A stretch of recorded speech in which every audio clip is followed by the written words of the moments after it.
Hello children, welcome to Let's Learn Primary Basics.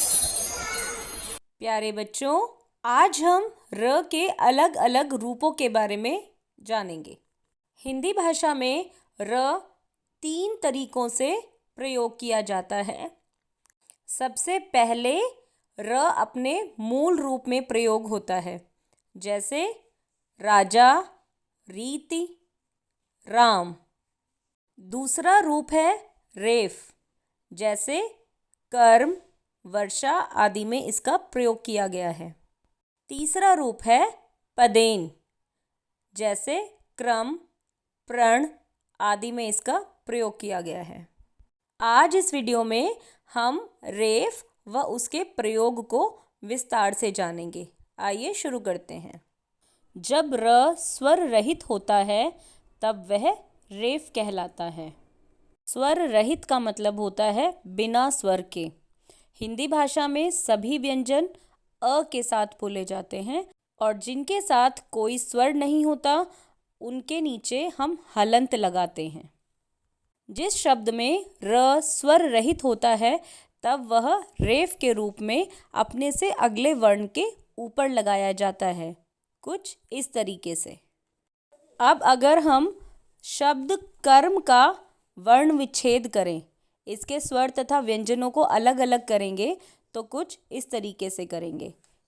यहाँ पर क और अ मिलकर बना क और र स्वर रहित है और म और अ मिलकर बना म। अब ये स्वर रहित र अपने से अगले वर्ण यानी म के ऊपर लगेगा और शब्द बनेगा कर्म। अगला शब्द देखते हैं वर्षा। यहाँ पर वर्ण विच्छेद करेंगे तो कुछ इस तरीके से होगा। यहाँ पर स्वर रहित र रेफ के रूप में अपने से अगले व्यंजन श पर लगेगा, लेकिन क्योंकि श के बाद मात्रा है तो मात्रा के ऊपर रेफ लग जाएगा और शब्द बनेगा वर्षा। अगला शब्द है पर्वत। इसका वर्ण विच्छेद करेंगे तो कुछ इस तरीके से होगा। यहाँ पर आप देखेंगे कि व से पहले र की आवाज़ आ रही है। स्वर रहित र व से पहले है, इसीलिए व के ऊपर रेफ का प्रयोग होगा और शब्द बना पर्वत। अगला शब्द देखेंगे दर्पण।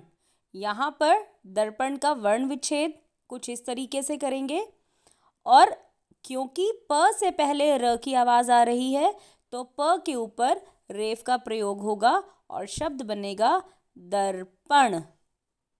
आगे शब्द है सूर्य। सूर्य का वर्ण विच्छेद करेंगे तो देखेंगे स उ र य, सूर्य। क्योंकि य से पहले र की आवाज़ आ रही है तो जो रेफ है वो य के ऊपर लगेगा और शब्द बनेगा सूर्य। आगे शब्द है पार्क। पार्क का वर्ण विच्छेद करेंगे तो आप देखेंगे कि क से पहले र की आवाज़ आ रही है, इसीलिए जो स्वर रहित र है उसका रेफ क के ऊपर लगेगा और शब्द बनेगा पार्क। अगले शब्द आदर्श का वर्ण विच्छेद करेंगे तो आप देखेंगे कि स्वर रहित र की आवाज़ श से पहले आ रही है, इसीलिए हम श के ऊपर रेफ का प्रयोग करेंगे कुछ इस तरीके से और शब्द बनेगा आदर्श। आगे शब्द है दर्जी और दर्जी का वर्ण विच्छेद करेंगे तो हम देखेंगे कि र की आवाज़ ज से पहले आ रही है तो ज के ऊपर रेफ का प्रयोग करेंगे, लेकिन क्योंकि ज के बाद ई की मात्रा है तो रेफ इस तरीके से ई की मात्रा के साथ लगेगा और शब्द बनेगा दर्जी। आगे शब्द है नर्तक और नर्तक का वर्ण विच्छेद करेंगे तो पाएंगे कि र की आवाज़ त से पहले आ रही है, इसीलिए रेफ का प्रयोग त के ऊपर होगा और शब्द बनेगा नर्तक। आगे शब्द है पर्यटक। पर्यटक का वर्ण विच्छेद कुछ इस तरीके से होगा और हम देखेंगे कि र की आवाज़ य से पहले आ रही है, इसीलिए रेफ का प्रयोग य के ऊपर होगा और शब्द बनेगा पर्यटक। एक शब्द है जो हम श्रुतलेख लेते हैं तो लगभग सभी बच्चे गलत करते हैं। वो शब्द है आशीर्वाद। आशीर्वाद का अगर हम वर्ण विच्छेद करेंगे तो कुछ इस तरीके से होगा। और जो बच्चे गलती करते हैं वो करते हैं श के ऊपर रेफ लगाने की, लेकिन आप देखेंगे कि र की आवाज़ व से पहले आ रही है, तो इसीलिए रेफ का प्रयोग व के ऊपर होगा और व के साथ आ की मात्रा है तो मात्रा के ऊपर लगाया जाएगा और शब्द बनेगा आशीर्वाद। से देखिए ताकि आप कभी भी आशीर्वाद लिखने में गलती ना करें। आगे शब्द है दुर्गा। दुर्गा का वर्ण विच्छेद करेंगे तो आप देखेंगे कि र की आवाज़ ग से पहले है और ग के साथ है आ की मात्रा, इसीलिए रेफ का प्रयोग ग के ऊपर लगी आ की मात्रा पर होगा और शब्द बनेगा दुर्गा। आगे शब्द है अर्पित और अर्पित का हम वर्ण विच्छेद करेंगे तो देखेंगे र की आवाज़ प से पहले आ रही है और क्योंकि प पर ई की मात्रा लगी है तो इसीलिए रेफ का प्रयोग ई की मात्रा के साथ कुछ इस तरीके से होगा और शब्द बनेगा अर्पित। यदि आप अर्जुन का वर्ण विच्छेद करेंगे तो आप देखेंगे र की आवाज़ ज से पहले आ रही है, इसीलिए रेफ का प्रयोग ज के ऊपर करेंगे और क्योंकि अर्जुन में ज पे ऊ की मात्रा आ रखी है तो इसीलिए दोनों चीज़ें ज पर लगेंगी और हम जब उच्चारण करेंगे तो बोलेंगे अर्जुन। आगे शब्द है धैर्य और धैर्य का वर्ण विच्छेद करेंगे तो पाएंगे र की आवाज़ य से पहले है तो इसीलिए रेफ का प्रयोग य के ऊपर करेंगे कुछ इस तरीके से और शब्द बनेगा धैर्य। गर्जना का वर्ण विच्छेद करेंगे तो आप देखेंगे कि र की आवाज़ ज से पहले आ रही है, इसीलिए रेफ का प्रयोग ज के ऊपर होगा कुछ इस तरीके से और शब्द बनेगा गर्जना। एक शब्द होता है गर्जना और एक होता है गरजना।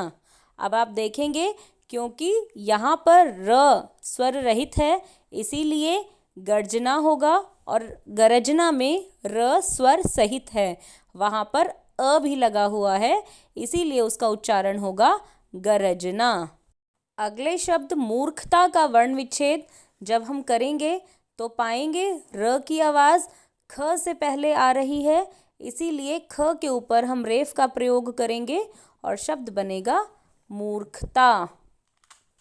कार्यालय का वर्ण विच्छेद करेंगे तो आप देखेंगे र की आवाज़ आ रही है य से पहले, इसीलिए य के साथ लगी आ की मात्रा पर रेफ का प्रयोग होगा कुछ इस तरीके से और शब्द बनेगा कार्यालय।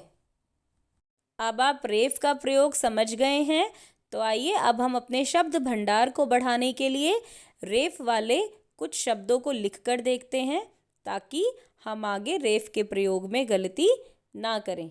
आइए शुरू करते हैं। पहला रेफ वाला शब्द है सर्प। प से पहले र की आवाज़ आ रही है तो प के ऊपर रेफ लगेगा और शब्द बनेगा सर्प। पर्व। व से पहले र की आवाज़ है तो व पे लगेगा पर्व। ऐसे ही गर्व में भी व से पहले है तो गर्व। अर्थ, गर्म, फर्ज। फर्ज ज से पहले है र की आवाज़ इसलिए बना फर्ज। कुछ और देखते हैं। हर्ष। श से पहले है र की आवाज़। शर्म। धर्म। वर्ष। नर्स और तर्क। आपको लिखते हुए सिर्फ ये सोचना है कि स्वर रहित र की आवाज़ कहाँ आ रही है, उससे अगले व्यंजन पर आपको रेफ लगा देना है। आगे कुछ शब्द हैं। मार्ग।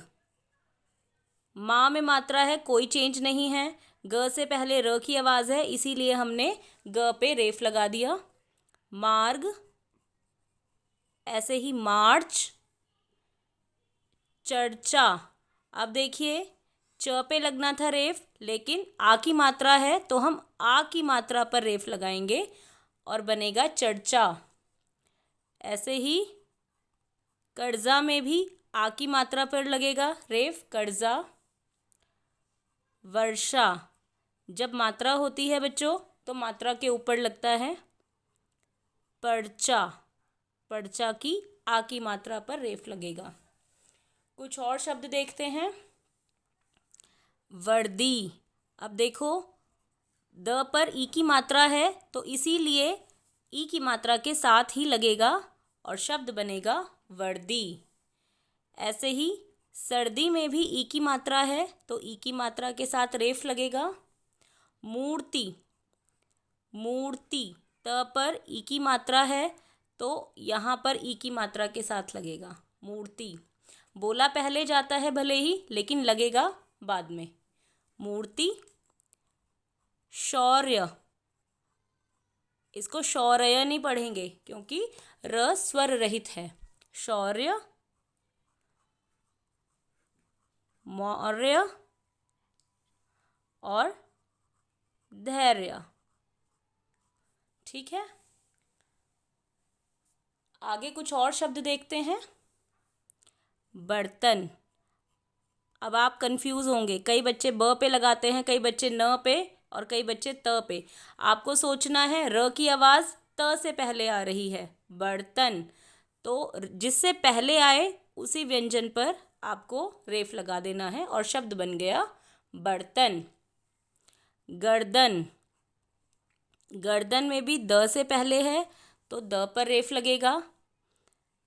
दर्शक, श से पहले र है इसीलिए श पर लगेगा।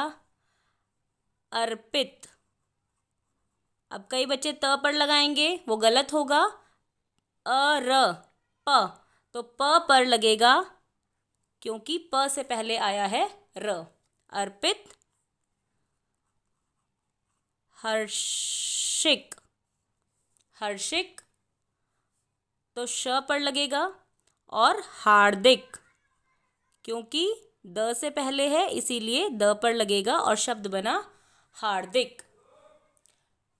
कुछ और शब्द हैं। निर्धन, ध से पहले र है तो बना निर्धन। अर्जुन, ज से पहले है तो ज पर लगा रेफ और बना अर्जुन।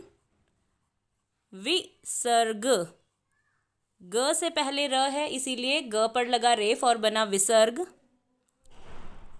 प्रार्थना, ये थोड़ा कंफ्यूजिंग है, ये वाला प्रार्थना प के बाद र है, ये हम आगे समझाएंगे। और ये वाला थ से पहले जो र है उससे पहले बनेगा रेफ और इसीलिए थ पर रेफ आया है और बना प्रार्थना। ऐसे ही अर्चना, च से पहले र है इसीलिए च पर रेफ लगा अर्चना। आगे शब्द है धार्मिक, क्योंकि म से पहले र की आवाज़ आई है इसीलिए म पर लगा रेफ और बना धार्मिक। आगे कुछ शब्द देखेंगे जो थोड़े बड़े हैं पर हमें डरने की ज़रूरत बिल्कुल भी नहीं है क्योंकि हम स्टेप बाय स्टेप लिखेंगे। ठीक है। मार्मिक, म से पहले र आया इसीलिए बना मार्मिक। दार्शनिक, दार्शनिक आप देखेंगे श से पहले र की आवाज़ आ रही है इसीलिए श पर लगा रेफ और बना दार्शनिक। पूर्वक, पूर्वक में व से पहले र आया इसीलिए बना पूर्वक। दूरवा, दूरवा में व से पहले है इसीलिए शब्द बना दूरवा। आगे कुछ शब्द देखते हैं। कीर्ति मान, अब आपने कीर्तिमान तो लिख दिया लेकिन र में कंफ्यूज होंगे तो आप अगर बोलकर देखेंगे त से पहले र की आवाज़ आ रही है कीर्ति, इसीलिए त पर लगा रेफ और शब्द बना कीर्तिमान। कुछ और शब्द देखेंगे, समर्पण। समर्पण में प से पहले र की आवाज़ है, इसीलिए समर्पण। वर्गाकार, ग से पहले र की आवाज़ है, इसीलिए ग पर लगा रेफ और शब्द बना वर्गाकार। बर्फबारी, र की आवाज़ कहाँ आ रही है? फ से पहले, इसीलिए फ पर लगेगा और बना बर्फबारी। कर्मचारी, अब आप बोलेंगे तो म से पहले र की आवाज़ है, इसीलिए म पर लगेगा और बना कर्मचारी।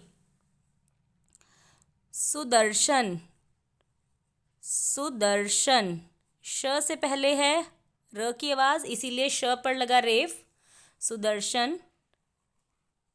कर्मयुग, कर्मयुग में म से पहले र की आवाज़ है, इसीलिए म पर लगा रेफ और बना कर्मयुग।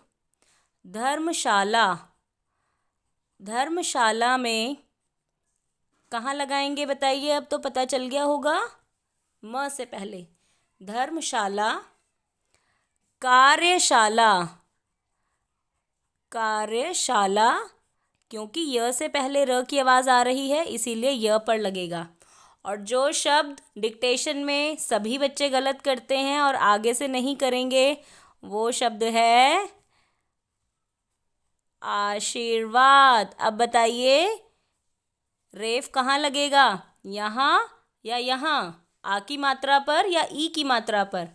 हम लगाएंगे आ की मात्रा पर, क्योंकि आशीर्वाद व से पहले आ रहा है और व के बाद आ की मात्रा है, इसीलिए इस पर हमने लगाया रेफ और ये शब्द बना आशीर्वाद। और माँ सरस्वती के आशीर्वाद से अब हम हमेशा रेफ सही जगह लगाएंगे। तो अगर आपको वीडियो पसंद आई हो तो प्लीज़ लाइक एंड शेयर, और चैनल पर नए हैं तो please subscribe. And till the next video keep learning and take care, bye bye.